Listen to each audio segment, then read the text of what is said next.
I think a problem that we have in our modern American Western society is that we accept every technology that comes our way without stopping for a second to think about it. Yeah. There's no pausing, there's no considering, there's no taking time to see how this is going to affect your family. Yeah. Or even just imagining how it's going to affect your family. Hi, welcome to Jeremy Pryor's podcast, or what I like to call Jeremy Pryor Unfiltered. I'm his daughter and producer, Kelsey Gall, and we are excited to bring you seasons of content all the way from Tolkien to theology, from business to family. If you like to contemplate deep philosophical ideas across a wide range of topics, you've come to the right place. Make sure you give us a follow so you don't miss out on future episodes. Yo, everybody. Welcome back to the podcast. I'm here with my lovely wife, April. How's it going, April? Hello. It's going well. Having one of those beautiful fall days where it's like perfect weather. Everyone wants to be outside washing their car or going for a walk. Yes. I think the kids in our town are off of school today because, are they? Yeah, I've seen a lot of kids out playing around. Yeah, one of the drawbacks of not having our kids in the school system is we're not quite synced up with the we don't know what's going on. All of a sudden, there's hordes of children running the streets. Right. Like, what is going on? We live in a very school-centered community. It's like maybe the top schools in the state. I don't know if that's bragging rights. You live in Kentucky or not, but that is what they say. Yeah, it's a nice place. Mm-hmm. Awesome. Well, speaking of school, we need to talk about technology. I think at school don't they in our school system hand kids an iPad when they enter kindergarten? At kindergarten, yep. And they have no textbooks at all. Wow. And at like all the way through high school, and then like in the elementary library, part of their activities in the library is for them to be on the computer writing video games, learning how to create a video game. Okay, that's their library experience. Yeah. Yeah. Well, things are progressing rapidly in the hyper tech direction, and so many people talk about, okay, what do we do about this? There's some great resources out there for families. So I am slowly working through this book, The Ruling Household, and this is all about how do we be fruitful, multiply, fill, subdue, and rule, and looking at sort of a theology of family through all of these, especially these Genesis passages, right? The origin story of the family and all these elements. And so I'm just finishing up chapter 3, and I want to read to you guys this part of the book, Overcoming the Tech Problems in Our Families. And I'm at the place where we are looking at the Tower of Babel. We're just before we're getting to Abraham. I've been working on Abraham lately. I'm really excited about that chapter. It'll be the world's longest chapter, I'm sure. There's so much there. Before we get there, we need to talk about this Tower of Babel. This is the last time God really dealt with humanity as a whole. And now after this, of course, it zeroes in on Abraham's family. But before that, we have that thing we've encountered. So I want to read this to you, and then April, get your take on this. This is called the Tower of Technology. Few things in our day are more challenging for families to manage than the relentless advancement of technology. That's why I find it fascinating that the final story of how God fathers humanity as a whole, before the scope narrows to the family of Abraham, is how he deals with technological progress. Humanity comes together around a new technology, the brick. They see its potential to bring humanity together and decide to build a tower to reach the heavens. But God, being a good father, investigates. He doesn't say that all technological progress is bad, but that humanity is progressing too rapidly and is getting off mission. Quote, behold, this is God, they are one people, and they have all one language, and this is only the beginning of what they will do, and nothing that they purpose to do will now be impossible for them. Come, let us go down and confuse their language so that they may not understand one another's speech. Genesis 11:6-7. He gave them a mission to fill the earth, but they replaced that mission with their own. Quote, let us make a name for ourselves, lest we be dispersed over the face of the whole earth. Genesis 11:4. Powerful technology plus the wrong mission equals a violation of God's design. We live in an age of incredible technological progress. The language barriers that have existed since the Tower of Babel are about to be overcome through technology. But is our technology serving God's mission or our own? Unless we live at the end of human history, I think God may do something to set back humanity's technological progress. We are not the authors of this story. God's purpose for the human family can be hindered, but will never be stopped until we complete the mission God has given us. And the way God keeps us on mission is by introducing friction into the system. He didn't take away our ability to make bricks, but our ability to work together at a massive scale. Humanity tends to have an inordinate obsession with gigantism. We like big things. Too often our businesses are too big, our governments are too big, our churches are too big, and all of this obsession with size makes our heads too big.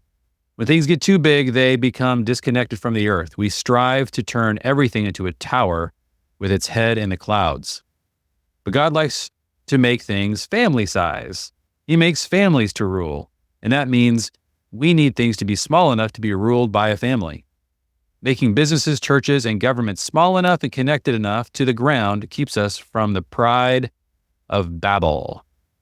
Awesome. So that's sort of the biblical interpretation. And then I always like to give one tool, one really practical way of applying what this theology is really teaching us from this part of Scripture. And this tool is how friction is the key to handling household technology. When God wanted to slow down the relentless technological advancement of humanity and get them back on mission to fill his creation, he introduced friction. He made it harder for them to scale their use of their tech by confusing their languages. We live in an age of relentless technological advancement. Every year, brand new tools are given to us to make our lives easier. Every advancement carries with it the promise of reducing friction in our lives. Messaging apps eases communication. AI is taking every digital task that took days and is doing them in seconds. And soon robots will be mass-produced to relieve humanity of physical tasks we've been doing since the dawn of creation. Wonderful news, right? Well, let's slow down for a minute and consider the value of something we rarely see as a blessing: friction. Friction is the number one tool we turn to when technology is eroding our family culture. Here's an example. Every week during our family meeting, we try to find one way to improve our household. This week, I brought up that our rule against turning on the TV in our living room was getting violated. But first, here's a short history of how our family has handled just the TV in general. For the first years of our family's life, we didn't have a TV in our house, but we had one at the church where I was a youth pastor. So anytime April and I wanted to enjoy a movie night, we would get a VHS tape from the library. I would load the heavy TV VCR combo unit into my car. I'd drive it to the house, set it up, and watch the movie, then go through the whole process of taking the unit back to the church the next day. This 10-plus step process was intentional. We wanted to encourage a reading and talking culture in our home, so we increased the friction around movies and decreased the friction around connecting. As time went on, we would have seasons where we would reduce friction and have a TV in a side room, sometimes behind a cabinet, so it was out of sight, out of mind. As our kids got older, we allowed shows during special times of the week, along with special rules that linked TV watching with connection, where our kids were allowed to watch certain shows, but only with a sibling. The screen time tends to take over any family culture for one simple reason: it's just too easy. When you're tired and want to just relax, nothing is as tempting as a great show that's one button away. So I noticed this was happening too often in our family, so I asked our kids what we could do to increase the friction on turning on a show. Someone suggested we relocate the TV remote to the basement bathroom. Let's try it. We also talked about other things we could do to talk in the evening. We have a fire pit right outside the living room door, pickleball court in the backyard, a garden out front, books and crafts to entice us on different surfaces of our living room. This approach worked to reduce our dependence on relaxing around screens. A few weeks later, one of the young men who recently moved into the guys' discipleship house came over for dinner. After returning from the bathroom in the basement, he announced to everyone at the dinner table, guys, I don't know if you know this, but there's a remote control down in the basement bathroom. So one of my daughters explained to him that this was intentional, that we were working to increase the friction on tech. The next day, we learned he went home that night and rearranged several things in his space to increase friction and reduce his compulsive use of tech. Every year we spend time in Amish country, I was surprised to learn that their approach to technology wasn't to just simply reject everything after some arbitrary year in the 1800s, but instead they go through a multi-step process with every new technology. An Amish community will allow a family to try a new technology, and both that family and the community will see if it enhances the relational connections or decreases relational connections. There's amazing wisdom to this approach because whenever a new technology is being marketed to us, we are only made aware of the benefits, while the unintended consequences are hidden or entirely unknown. So instead of running the experiment through one or two families, what we've decided to do is run the experiment through our entire culture or on an entire generation. By the time we discover the adverse effects, it's too late. It's already embedded into our practices. We've learned to depend on it. So what's a family to do? Well, two simple words: increase friction. When the Amish were introduced to the phone, many communities discovered that having it in their home was just too disruptive. So they made these phone booths on the street. I created enough friction that they can get the phone's benefits, some quick communication, while having enough friction that it didn't actually take over their households. Can you think of any technologies that are eroding your family's culture? Brainstorm as a family how to introduce friction. At the same time you are increasing friction on tech, reduce friction on the things that will enhance your family culture. Keep your hands on both dials so that as you dial some things down, so on the tech side, you're dialing other things up. When God saw technology taking over his people, he had a family meeting. He said, "Behold, they as one people have one language, and this is only the beginning of what they'll do, and nothing that they propose to do will now be impossible for them. Come, let us go down there and confuse their language." God's solution stopped their abuse of this new technology and at the same time created smaller communities that were able to prioritize one another and get back on mission. Be sure your family is using technology. Don't let technology use you. Awesome. All right. So April, what does that start for you? The Family Plan Calendar is the new way to keep your family team organized. Plan your rhythms, menu, household chores, and notes for the family all in one place. Visit familyteams.com to purchase.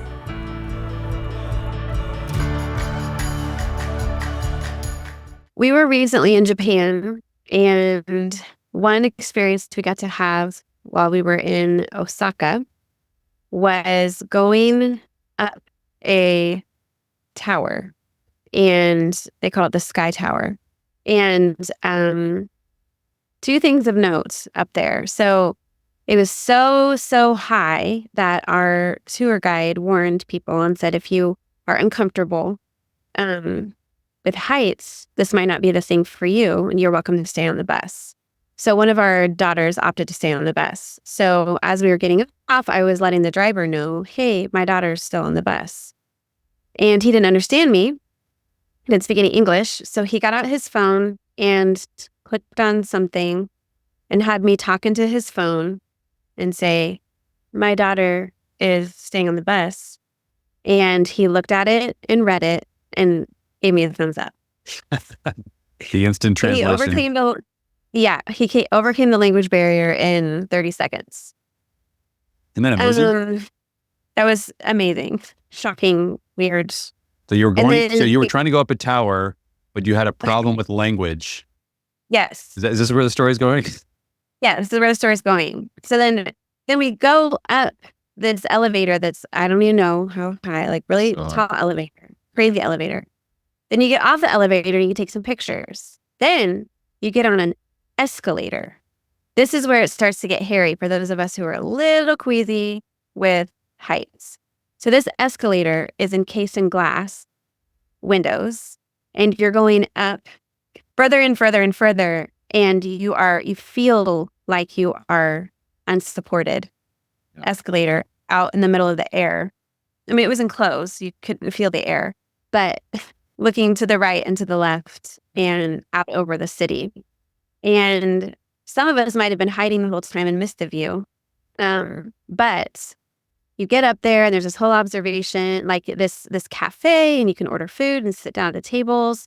Then there's an outdoor part where you can go take pictures outside in like an observation deck. But one of the interesting things around the core of this tower, it was a circular format. And the core was pictures all around. So as you walked around the platform, there were pictures all around you. And they were all pictures of towers in the world, like international towers. There was like the Leaning Tower of Pisa and the Eiffel Tower. And I don't remember all of them, but most of them were recognizable, feats from around the world. And I was like, oh, we are standing in someone like the people who made this tower want this tower to be considered among these great, it was equalizing itself with these other towers in the world. And it was just really, I was like, oh, this is Osaka's Tower of Babel. Maybe it's Japan's Tower of Babel. I don't know. And it just was a really eerie experience to go through, to be like, what is this place? So anyway, it was really interesting to get to experience that in a very modern city in a very modern time, to experience the tower itself and how mankind's like pride and maybe arrogance wanted to kind of equate this building with these other architectural phenomenons of history. So, and then also overcoming the language barrier in 30 seconds. So Google Translate and all those things out there, it's just really... And we got down to really the bottom cool. of the tower and we were greeted by the robot security guards. Remember that? Yes, that was the same Crazy. building. Yeah. So it was kind of like a trip into the future a little bit. But it also just and I'm not even saying there's nothing bad happened, nothing was wrong with what they were doing. But it's just like, you don't know, it just leaves you with this question mark of, wait, isn't this like reminiscent of the Tower of Babel? And that was something that God kind of thought wasn't good, and just like a reevaluating. But in addition to that, I think that the technology issue is such a great, I'm glad you brought up the ombuds, because I was thinking about that too, with just I think a problem that we have in our current situation, our modern American Western society, is that we accept every technology that comes our way without stopping for a second to think about it. Yeah. There's no pausing. There's no considering. In general, that's a generalization. But not taking the time. There's no taking time to see how this is going to affect your family. Yeah. Or even just imagining how it's going to affect your family. Yeah, like you see that scene in Back to the Future where in the 1950s they suddenly have a TV, and the dad is the one like, oh my gosh, look at this, and he rolls the TV into the dining room, and everybody's sitting there staring at the TV while they eat dinner. Like there's no, like, people don't generally do that today. Like obviously some people do, but we kind of know. But yeah, for the first few years of the TV, it was just sort of like you just absorb it everywhere. There's no awareness of the unintended consequences of what happens when you just drag this TV into the middle of what for thousands of years was a family's, evening dining experience. It created a whole, almost like a industry. There was the TV trays, like little tables that were collapsible that you would pull out. And then there dinners. were TV dinners that were things you could buy in the freezer and to throw in the microwave, because the microwave was out by then too, or maybe you put them in the oven. And just this bake your entire meal in plastic. Do you remember? Yes. It's like, what were we thinking? Yeah, there was a lot of things about that time really that toxic. So we long term now we have everyone has that in their pocket and can walk around and go to their bedroom, and so there's just these things that we don't. What if a family would have had the foresight to be like, hang on a second, what is this again? Right. What's this going to do again? Why would we let this into our home again? And I think some people did do that, but just the idea that we, like, at what point do we say enough? Right. Stop. Like, there's this weird counterintuitive thing, which is we always think that, like, reducing friction is a good thing. So this to me was the ultimate paradigm shift, that it is counterintuitive. And once you make this shift, then I think it's possible to have all these other thoughts, but you really have to take a minute and make this shift and say, look, reducing friction is not always good. There is something lost when something is made easier, something's made simpler, when steps are taken away. And so friction, as opposed to always being a bad thing, I think it's way better to think of it as a tool that you use to increase what you want in your life and decrease what you don't want in your life, as opposed to just anything you want to do. It's, one click Amazon services. Is that a good thing? That, like Right. it's like, it's a job of every technology company to do everything they can to reduce friction, and now that we're just getting like bombarded with notifications, please always say no to every single notification. I mean, it's just like, they have a way to just rule your life. And there's this weird sort of, as they're reducing friction, making your life easier, they're asking for more and more and more in response. And again, we're not calculating the actual cost of all that. Well, I'm curious. So since we're talking about Babel, I don't think I've talked to you about this, April, but I'd love to get your take on this. So we just finished reading the book of Revelation again in our reading plan. And I'm always trying to figure out what is this Revelation 19 Babylon, right? It's such a powerful chapter of the Bible where there's the angels and everyone's just like, they're so happy to see this city just destroyed. It's like, fallen is the great Babylon. And then you have this, the picture of, and the primary picture of Babylon is a city where there's lots of trade going on. It's just like, isn't that good? Like, and when Babylon is just completely obliterated, then all of a sudden you have this scene of all of these captains on ships, like, and it says they're looking off and they can't believe the destruction, and they're just so upset. They're just mourning, like, no one's going to buy our goods anymore. Like, this enormous shipping industry is just completely, done for, because in one day Babylon has been completely incinerated. And so my whole life I've been like, what in the world, what city could possibly be destroyed in such a way that you get this kind of a reaction? Because if you destroyed New York or Tokyo or any city that I can think of, then that would be horrific, but it wouldn't end trade. Like, so can I throw out my theory that I've never heard from anyone else, there's lots of theories about it's Jerusalem, it's Mecca, it's some, it's Rome, it's like whatever. Okay. What if it's symbolic of just the modern city? What if what's happening is there's something called the urban monoculture. And what sociologists are suddenly discovering is that people that live in cities have more in common with each other, no matter where in the world they live, than people like 50 miles away in a suburban or urban or rural area. And so there's this growing urban monoculture, and it is fascinating. Even the political world, the urban monoculture all votes in a very similar way. You have this weird thing that's happening right now within politics where people that are urban have a similar intuition about almost everything, and then you have people that are in rural areas having a completely different intuition about almost everything. And I'm just like, where does this end up going? And what exactly is happening? What is this urban monoculture? And one of the things that Sydney and I were talking about on a podcast recently is one of the things that's really weird about living in an urban area is that you live inside of an abstraction of an abstraction of an abstraction.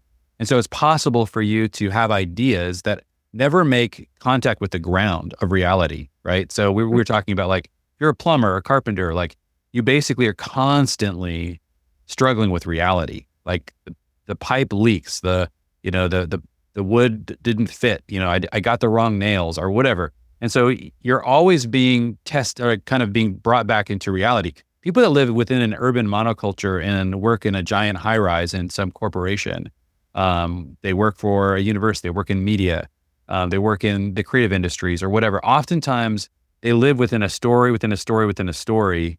And they're so far, they're up a tower. They're up a Babel, right? Their head is in the clouds and they haven't seen or touched grass for who knows how long. And it's like, does that do something to you? Because I'm trying to understand, why does an urban monoculture exist? Like, why is it that people that exist within cities, why is there this drift towards a very similar way of looking at the world? And so anyway, it's a terrifying idea, but I started to wonder whether or not, so you have Babel in Genesis 11, and then you have the polar opposite, right? When we're trying to understand the story of the Bible, we're bringing together sort of these two places, the bookends of the Bible, right? That Genesis 1, 2, and 3 are such a mirror of Revelation 21 and 22. Well, Genesis 11 is a mirror of Revelation 19. So you have Babel, this tower, and then Babylon, which is this harlot, this city that has destroyed. It really stands in direct opposition to the kingdom of God.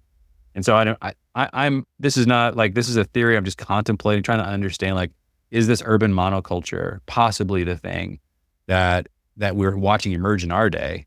That is more of a, more of what the Bible's, to me, it fits a little better than trying to figure out which individual city might be Babylon in the Bible. Need a blueprint to revise your family to be a multi-generational team on mission? The book, Family Revision by Jeremy Pryor, is the book that summarizes all the big picture ideas you hear on this podcast. Available on Amazon or familyteams.com.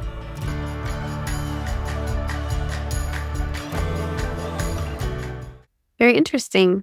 Interesting proposal. You want to push back on that? Does that sound crazy or? Well, no, I actually kind of want to agree with it, because I think that what it makes me think of is an observation I've been making, is how we are losing our regional differences thanks to the internet. Right. And I was making me wonder if it was going to make us lose accents, like a Southern accent or a Boston accent or a New York accent. Like, we've lived in several of those places, and I really have enjoyed the different accents by people, or that's a whole thing people can get into linguistically, is like to be able to tell where someone's from by what their accent is. And I'm like, it's like there is this accent that's like social media. The social media accent. My girls can go into it imitating it. Really? There's a social media accent? Oh, yes. Don't you know? And it's all about how your really strong essence and how you say things. It's very different. And they always end with their voice going up like this. And they're usually playing with their hair while they do it. And so there's like this, I'm like, everyone's becoming, it used to be that you were very influenced by your peers, of course, but they're your local people. Yeah. People from your school, or maybe your neighbors, or kids from your youth group, or kids from your, different clubs you might be involved in outside of school, things like that, your sports teams. And what they wear, you have the cool kids and you have the nerds, and you kind of base your, what you're going to wear on the kids around you. And then every once in a while, you might see a magazine at the grocery checkout, and you might see what Hollywood's up to, or like the latest movie will show you, or the latest TV show. But the internet and social media has just absolutely broken down all those barriers. You and I kind of joke sometimes, because I grew up in Ohio, you grew up in Seattle, and I was like 10 years behind you in like fashion and like even technology. Like, you had a Walkman way before I did, and like things like that were like more, they were being released at certain times and became cool or interesting, or even like mainstream at different times. And now it's just almost like instantly. Yeah. There's a monoculture that's developing. And I don't think we really thought deeply about what that means because of social media, because of the internet. What does it mean? And to me, what's surprising is that people are using the phrase urban monoculture as the kind of way of describing it. By the way, speaking of like Babel being reversed, I don't know if you've seen this, but AI can now, and it'll be very, very easy. Probably in a year from now, it'll be everywhere. But if you make a social media post or anything that's video related, this podcast, you can through AI not just translate the words, but in the intonations, but the actual lip sync, so that somebody listening to this in Japanese or in Spanish or in Hebrew can hear you and me have this conversation in perfectly in their language.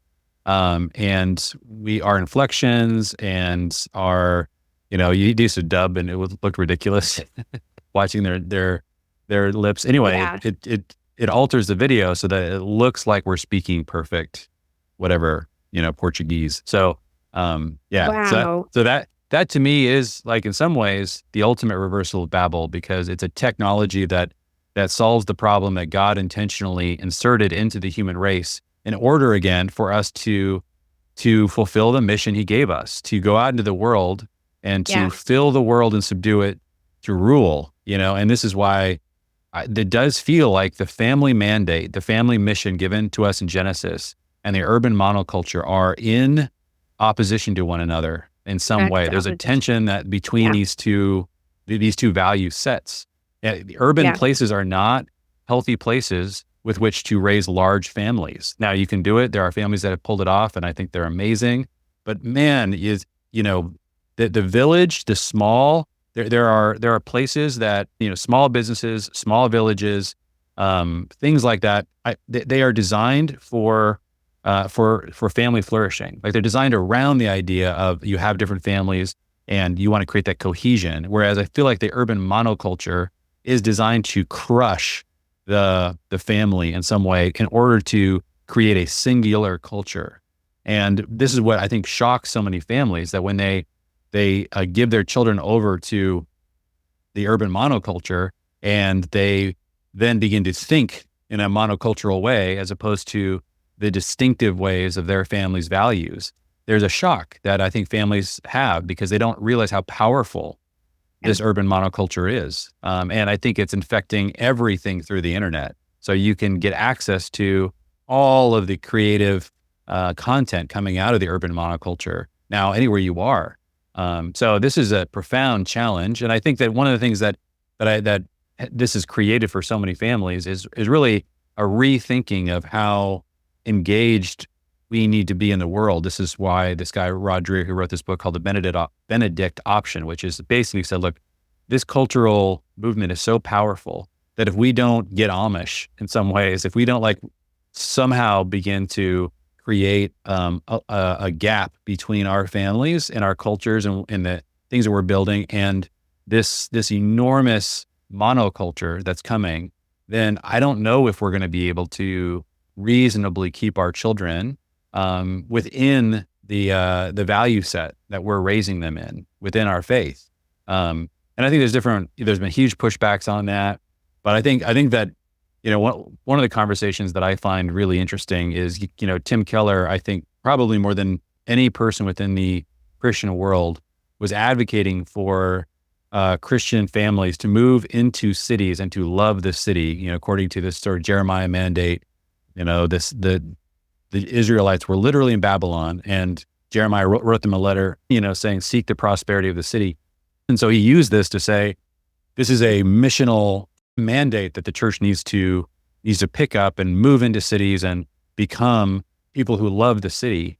And I always want to be really thoughtful about, okay, did that work? And has something also shifted in the culture where it's actually much more difficult?